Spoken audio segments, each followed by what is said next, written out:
Budget 2025 में कौन कौन से जरूरत के सामान सस्ते और महंगे हुए और साथ ही आपको बताते हैं बजट में किसानों, महिलाओं, युवाओं और बीमारी से पीड़ित लोगों के लिए क्या क्या ऐलान किए गए। दरअसल वित्त मंत्री निर्मला सीतारमण ने देश का आम बजट 2025 पेश किया।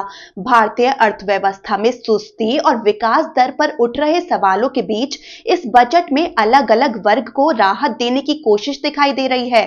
सबसे पहले बात करते हैं कि बजट में क्या सस्ता हुआ और क्या महंगा हुआ। निर्मला सीतारमण ने 36 दवाओं पर कस्टम ड्यूटी घटाने की घोषणा की है। इसका मतलब कई दवाओं के दाम घटेंगे। इसमें कैंसर से जुड़ी दवाइयां भी शामिल हैं। इलेक्ट्रॉनिक सामानों और इलेक्ट्रिक गाड़ियों पर भी कस्टम ड्यूटी को घटाने का ऐलान किया गया है। इससे स्मार्टफोन, कैमरा, मोबाइल बैटरी के सस्ते होने की उम्मीद है। इसके अलावा इलेक्ट्रिक गाड़ियों के भी दामों में कमी आने की संभावना है। निर्मला सीतारमण ने कपड़ा और चमड़े के आयात शुल्क को भी घटाने का ऐलान किया है। इससे चमड़े से बने सामानों के दाम घटेंगे। निर्मला सीतारमण ने बजट में interactive flat panel display IFPD पर कस्टम ड्यूटी 10% से बढ़ाकर 20% कर दिया है। मतलब IFPD के दामों में इजाफा होगा। ये एक टच सेंसिटिव स्क्रीन होती है जिस पर ऑन स्क्रीन कंटेंट के साथ इंटरैक्ट किया जाता है। वहीं बजट 2025 में वित्त मंत्री ने सोने चांदी की आयात शुल्क को लेकर कोई बदलाव नहीं किया है।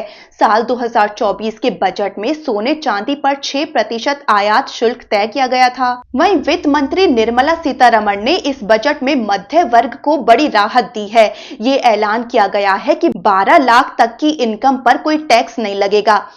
अब आपको बताते हैं किसानों, महिलाओं, युवाओं और बीमारी से पीड़ित लोगों के लिए क्या खास ऐलान किए गए हैं। पहले बात करते हैं किसान को क्या मिला। निर्मला सीतारमण ने किसान क्रेडिट कार्ड पर मिलने वाले लोन की सीमा 3 लाख से बढ़ाकर 5 लाख रुपए कर दी है। इससे किसानों को कृषि कार्य को समय से करने में फायदा होगा। वहीं खाद का उत्पादन बढ़ाने के लिए पूर्वोत्तर में खाद का नया कारखाना खोलने की बात कही गई है। इसके साथ ही दलहन और तिलहन के उत्पादन के लिए योजना बनाई गई है जिससे कि दलहन के क्षेत्र में आत्मनिर्भर बना जा सके। दलहन के अंतर्गत तुअर, उड़द और मसूर की दाल का उत्पादन किया जाएगा।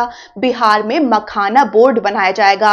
प्रधानमंत्री धन धान्य योजना में कम पैदावार, आधुनिक फसल गहनता और औसत से कम ऋण मापदंडों वाले 100 जिले शामिल किए जाएंगे। इससे करीब 1.7 करोड़ किसानों को फायदा होगा।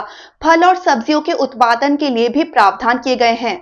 अब बात करते हैं महिलाओं के लिए क्या ऐलान किए गए। निर्मला सीतारमण ने महिलाओं के लिए सक्षम आंगनवाड़ी पोषण योजना पेश की है। इसके तहत जरूरत के मुताबिक बजट देने की बात कही गई है। निर्मला सीतारमण ने कहा है कि इस योजना के अंतर्गत 1 करोड़ से ज्यादा गर्भवती महिलाओं को लाभ मिलेगा। इस योजना में लड़कियों के पोषण का खास ख्याल रखा गया है। अब बात करते हैं युवाओं के लिए क्या ऐलान किए गए। असंगठित क्षेत्र में काम कर रहे युवाओं के लिए ऐलान किया गया जिसके अंतर्गत गिग वर्कर्स, जिसमें डिलीवरी का काम करने वाले लोग भी शामिल हैं, उन युवाओं को श्रम पोर्टल पर पंजीकरण कराने का पहचान पत्र दिया जाएगा। इसके साथ ही PM जन आरोग्य बीमा योजना के अंतर्गत स्वास्थ्य बीमा भी दिया जाएगा। उड़ान योजना और पर्यटन विकास योजना में भी युवाओं के लिए रोजगार के नए रास्ते खुलने की बात कही गई है। पोस्ट मित्र के रूप में भी युवाओं को जोड़ा जाएगा। स्टार्टअप के लिए लोन सीमा को बढ़ाकर अब 20 करोड़ रुपए कर दिया गया है।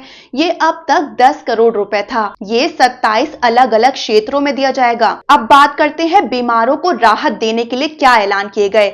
निर्मला सीतारमण ने दवा और इलाज के चक्र में उलझे लोगों को बड़ी राहत दी है। अब देश के हर जिला अस्पताल में कैंसर से निपटने के लिए डे केयर सेंटर स्थापित किया जाएगा। इसके साथ ही 36 कैंसर और जीवन रक्षक दवाओं को कर मुक्त कर दिया जाएगा। 6 दवाओं पर ड्यूटी घटाकर 5% कर दिया गया है। अब आपको बताते हैं छात्रों को लेकर क्या ऐलान किए गए। 50,000 अटल टिंकर लैब की स्थापना की बात कही गई है। IIT की क्षमता बढ़ोतरी करते हुए देश के 23 IIT संस्थानों में सीटों की संख्या बढ़ाई जाएगी। 5 IIT को बेहतर बनाने के लिए अलग से राशि दी जाएगी। IIT और भारतीय विज्ञान संस्थान में PM रिसर्च फेलोशिप दी जाएगी। एआई की शिक्षा के लिए 500 करोड़ रुपए जारी किए गए हैं। मेडिकल की पढ़ाई के लिए 10,000 सीट की बढ़ोतरी की जाएगी। अगले 5 सालों में इसे 75,000 सीट तक बढ़ाया जाएगा।